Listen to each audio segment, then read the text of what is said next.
trovão, né, normalmente é uma coisa que amedronta muito, né, as pessoas.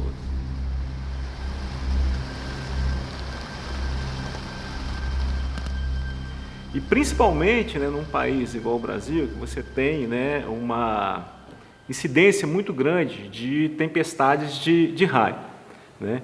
Então, na verdade, quando a gente fala, por exemplo, em um raio, esse raio ele é constituído, né, digamos assim, por dois elementos. Tem o relâmpago, que é um pouco dessa coisa do clarão, né, da luz que é produzida ali, e o trovão, que é a questão do barulho. E quando se fala do trovão, tem muitos mitos, né, que surgem em torno disso aí, inclusive até na própria mitologia você tem o deus do trovão, né, que é o Thor, que carrega lá o seu martelo e que bate aquilo lá para fazer barulho. E normalmente tem sempre a ideia, né, dessa coisa, por exemplo, do barulho, a partir de bater alguma coisa. Então a gente vai, é porque duas nuvens se chocaram e por isso fez barulho, né? Mas no fundo o que acontece? O que produz o barulho, qualquer que seja ele? O barulho, ou o som, né, que seja do trovão ou outro qualquer, normalmente é provocado, né, pelo deslocamento ou pela vibração, né, digamos assim, de uma massa de ar.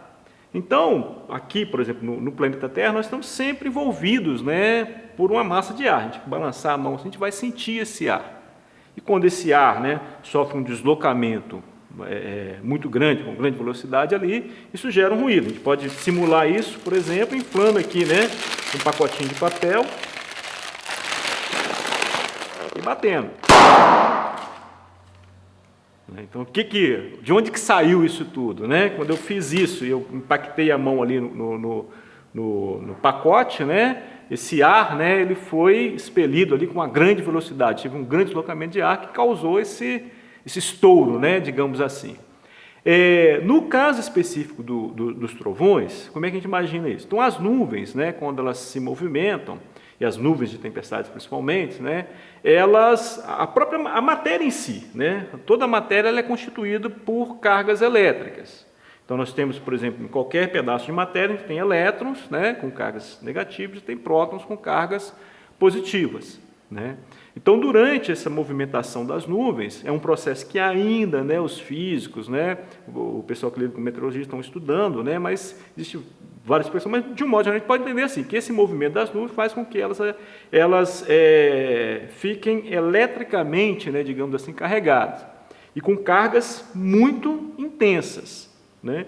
Então, quando essas nuvens, por exemplo, num dia de tempestade, né, passam sobre a superfície da Terra, a Terra também possui muitas cargas elétricas. E existe um fenômeno, né, que a gente chama de fenômeno de indução, que é mais ou menos assim. Então, você imagina lá uma nuvem com uma carga positiva passando aqui sobre a superfície da Terra. Então, ela vai induzir, né, cargas de sinal oposto para a superfície da Terra, como, por exemplo, elétrons, né? Isso vai gerar o que em física, né, nós chamamos de campo elétrico. Campo elétrico, o que é isso? Né? Então, vamos trazer uma analogia assim, um campo de futebol. Né? Então, se eu perguntar assim, o que é um campo de futebol? Qual que seria a resposta? Provavelmente, né, vamos dizer que é um espaço, um local, onde acontece partidas de futebol. Não é isso? Então, um campo é um espaço definido ali que vai acontecer um determinado fenômeno. Quando a gente fala de campo elétrico, é um espaço também onde vai acontecer o que a gente chama de fenômenos elétricos. Né? Então, entre, né, essa nuvem e a superfície da Terra, gera ali um campo elétrico muito forte, muito intenso, né, devido a essa carga, né, que foi acumulada ali pela nuvem e induzida na superfície da Terra. O ar, né, normalmente, ele funciona como um isolante elétrico, ou seja, ele não conduz eletricidade. Né? Mas quando ele é submetido a um campo elétrico muito intenso, o que acontece? Você rompe aquilo que a gente chama de rigidez dielétrica. Em linhas gerais, o que significa isso? Que aquele elemento que antes era isolante, ele passa a conduzir eletricidade.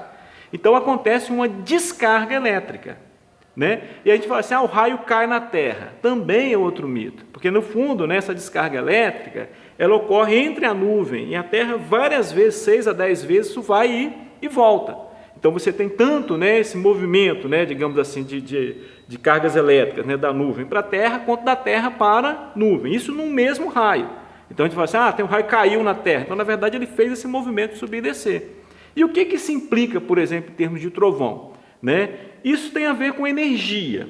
Então, nesse momento, você tem um fluxo de energia muito grande, né, através do ar, e isso esquenta o ar muito intensamente, violentamente, num espaço de tempo muito pequenininho. Então, quando esse ar é aquecido repentinamente, ele expande rapidamente, né, com uma grande velocidade. E essa expansão, né, de ar é que gera a gente pode chamar assim de uma explosão, né, a gente pode dizer que vai gerar o barulho, né, que a gente chama ali de trovão. Né? Então isso acontece porque no momento em que a eletricidade, né, ela atravessa o ar, aquece rapidamente e provoca esse deslocamento grande de ar, causando uma explosão que seria o trovão. Então semelhante, né, a gente brinca, por exemplo, soltar uma bombinha, né? Hoje em dia o pessoal brinca muito a cabeça de negro, essas coisas assim. Então riscou lá, jogou. Quando aquela pólvora, né, o calor ali entra em contato com a pólvora, a mesma coisa, você gera ali uma reação química, né, que gera muito calor e isso provoca, né, uma expansão violenta do ar e, consequentemente, um barulho muito intenso. Agora você multiplica isso milhões de vezes, você tem mais ou menos o que seria esse momento lá do relâmpago. Né? E outra coisa interessante também nisso é o seguinte, que eu me lembro, quando criança, né, normalmente quando as pessoas ouvem um barulho, todo mundo se preocupa em se benzer, né, para se livrar do mal ali que aquele raio pode causar. Mas quando vem o barulho, o mal já passou. Né? Por quê? Porque a luz ela é muito mais rápida do que o som. Então a luz, por exemplo, o som, a velocidade do som é em torno de 330, isso varia um pouco de acordo com as condições do ar, mas em torno de 330 metros por segundo. Né? A luz ela é milhares de milhões de vezes maior do que isso. Então quer dizer, quando você enxerga, a luz você vê quase que instantaneamente. O barulho ele leva um certo tempo para poder chegar até você. Então quando você ouve o barulho, o que tinha que acontecer já aconteceu. Né, que é o momento da descarga elétrica. O para-raio, na verdade, ele não para, né? A gente tem a doce ilusão que o para-raio vai impedir, né, o raio. Na verdade, é pelo contrário. Se existe, por exemplo, numa região um para-raio instalado, o para-raio é, digamos assim, o local onde o raio efetivamente deve atingir. Por quê? Porque, no caso, a estrutura do para-raio ela já é constituída de tal forma que permite o escoamento dessas cargas elétricas diretamente para a Terra. Né? Então a gente fala, por exemplo, que existe a ideia de um cone de proteção, né? Ou então tem vários modelos de para-raio. Então por isso que os para-raios, por exemplo, ficam em locais relativamente altos, né? Porque aí você, digamos assim, existe também na questão do estudo, né, de cargas elétricas, a ideia do que a gente chama de poder das pontas, né? Então por isso que os para-raios são pontiagudos, porque é exatamente nessas pontas onde há maior concentração de carga elétrica. Né? E o fato de ele estar mais alto, ou ser um ponto elevado ali, né, então acaba tornando o ponto mais provável, né, de esse raio vir atingir. E dali já é todo trabalhado, né, com condutores que são ligados à terra, hastes, né, que são ficadas, ou malhas, né, tem muito lugar que faz uma malha metálica, né, debaixo do solo ali, que permite escoar aquela carga elétrica muito rapidamente, não causando dano às instalações e nem às proximidades. Então é mais assim, se eu tenho, por exemplo, na universidade que ela é protegida por um sistema de para-raios, então dificilmente vou ver um raio atingindo uma árvore, né, atingindo um poste ou até mesmo uma pessoa. Né? Porque a gente vê muito essa coisa dos acidentes que acontecem, normalmente são pessoas em campo aberto, ou que buscam abrigo debaixo de uma árvore, por exemplo. Então qualquer protuberância ali no terreno, né? Qualquer coisa que possa assemelhar uma ponta como uma pessoa em pé, né? Uma árvore e tal, vai ser um local mais propenso, digamos assim, de cair um raio. Agora, se tiver o para-raio, então desloca, né, isso aí para esse para-raio.